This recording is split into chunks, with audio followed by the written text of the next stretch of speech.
kabarnya nih? Sehat? Semoga teman-teman di rumah diberikan kesehatan semua ya. Tetap di rumah aja, jaga kesehatan, jaga kebersihan, jangan lupa berolahraga dan berdoa. Dan yang paling penting adalah bahagia. Jadi teman-teman, hari ini kita akan belajar bersama-sama menjadi pribadi yang rendah hati. Gimana sih jadi orang yang rendah hati itu? Kenapa kita harus rendah hati? Penasaran nggak? Oh ya, kita akan ditemani sama suster loh. Nanti kita kenalan bareng ya. Seperti minggu sebelumnya, nanti juga ada challenge-nya. Apa ya challenge-nya? Nah, ikuti videonya dari awal sampai akhir, oke? Untuk membuka, yuk kita nyanyi bareng.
Mari teman-teman kita awali pertemuan kita pada hari ini dengan doa. Dalam nama Bapa, dalam nama Putra, dan dalam Roh Kudus. Amin, amin. Allah Bapa yang Maha Kasih, kami bersyukur atas kesempatan hari ini. Sekarang kami akan mendengarkan sabda-Mu. Bukalah hati kami agar kami mampu mendengarkan dengan baik dan melaksanakannya dalam hidup kami, agar kami menjadi orang-orang yang rendah hati seperti Engkau. Doa ini kami panjatkan ya Bapa dengan perantaraan Yesus Kristus Tuhan kami. Amin. Dalam nama Bapa, dalam nama Putra, dan dalam Roh Kudus. Amin, amin.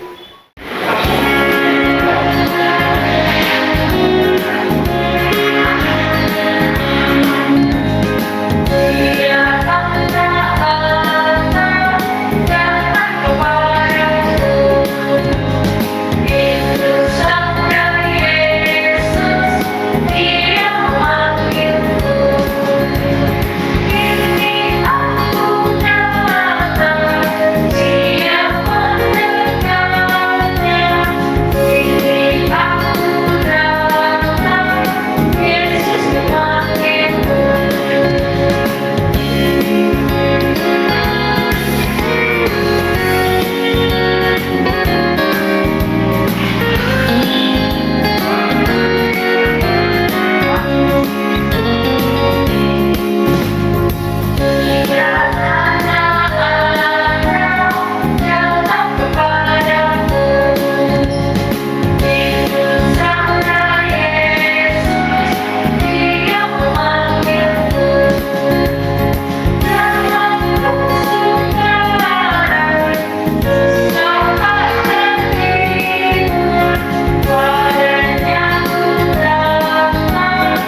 adik-adik, salam jumpa dan salam sehat untuk kita semua.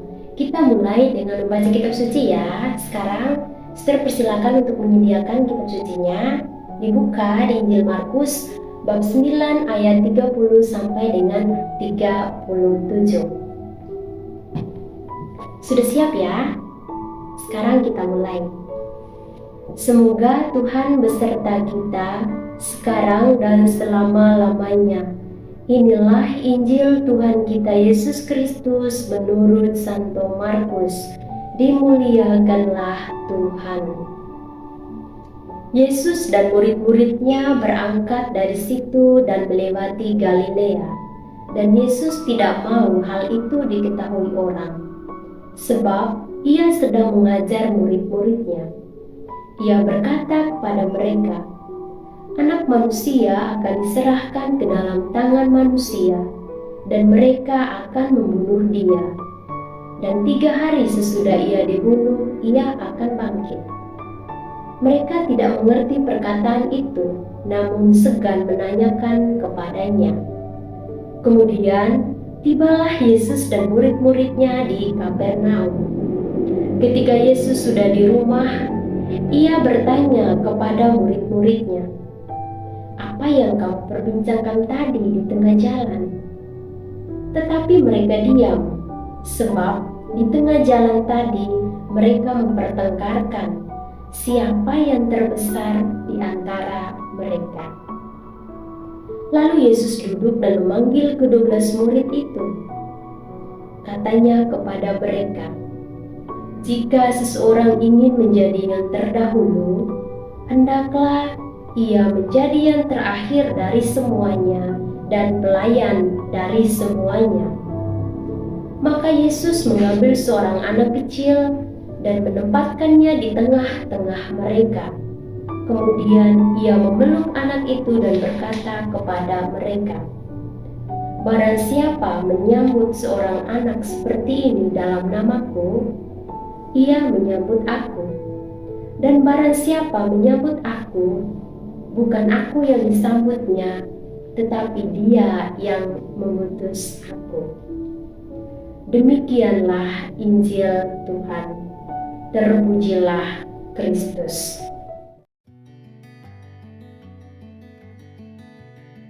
Adik-adik, sebelum kita melanjutkan perenungan kita pada hari ini, Suster mengajak kita untuk kenalan dulu yuk. Kata orang, tak dikenal maka tak sayang. Perkenalkan, nama Suster Maria Sabina Muwa, SPC. SPC adalah kepanjangan dari Suster Santo Paulus dari Sartre. Suster berasal dari Flores, NTT. Sekarang Suster tinggal di Paroki Maria Marganingsi, Kalasan, Yogyakarta. Kalau adik-adik di Jogja, adik-adik pasti akan melihat ada suster yang memakai baju kayak Suster Sabina. Berarti itu Suster SPC, Suster Santo Paulus dari Sartre. Hari ini Suster Sabina akan menemani adik-adik untuk memahami apa sih yang mau dikatakan, apa sih yang mau Yesus pesan untuk kita. Yang pertama, kita belajar dari sikap Tuhan Yesus. Tuhan Yesus mengajak kita untuk rendah hati. Sebagaimana sikapnya hari ini, Yesus itu orang hebat, bisa segalanya. Tapi Yesus melarang murid-muridnya untuk pamer. Yesus melarang murid-muridnya untuk menceritakan kehebatannya kepada orang banyak. Inilah sikap kerendahan hati Yesus. Nah, Yesus juga mengajar kita untuk bersikap rendah hati dengan memilih seorang anak kecil. Apa sih alasannya itu? Ya, alasan yang pertama, anak kecil itu adalah anak yang memiliki sikap yang polos, jujur, dan apa adanya. Nah, sekarang Suster mau tanya, kira-kira adik-adik yang di rumah mempunyai adik kecil, angkat tangan. Oh, banyak ya. Nah, coba adik-adik ingat-ingat. Adik-adik yang mempunyai adik di rumah, apakah pernah melihat adiknya marah berkepanjangan? Tidak pernah pasti. Anak kecil kalau marah hanya sesaat, beda dengan orang dewasa. Yang kedua, ketika anak kecil itu lapar, pasti dia akan menangis. Dia jujur, dia apa adanya. Kalau orang dewasa, pasti akan sembunyi atau tidak memberitahu kalau dia sedang lapar. Itulah sikap anak kecil, jujur dan apa adanya. Maka mengapa Yesus memberi contoh anak kecil untuk bersikap rendah hati?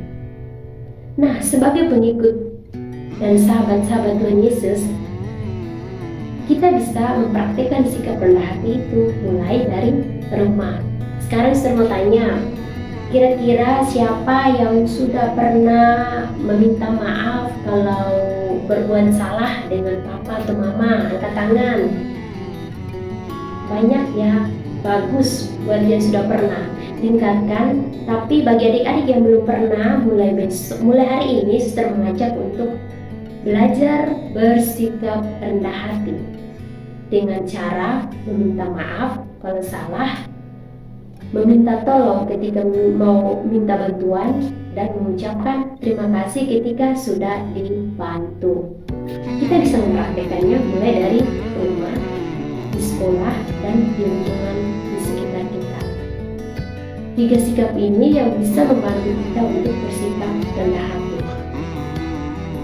Meminta maaf, meminta tolong, dan mengucapkan terima kasih ketika sudah dibantu.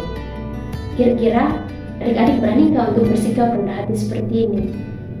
Yesus berharap sebagai pengikutnya, sebagai sahabat-sahabatnya, marilah kita berani untuk bersikap rendah hati, mempraktikkannya mulai dari hal-hal yang kecil, mulai dari rumah, sekolah, dan lingkungan di sekitar kita.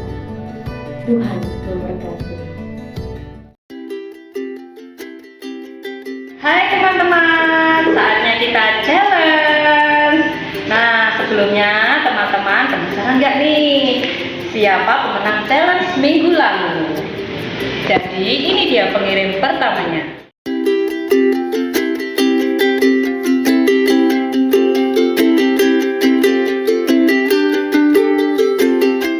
Dan siapa yang beruntung selanjutnya?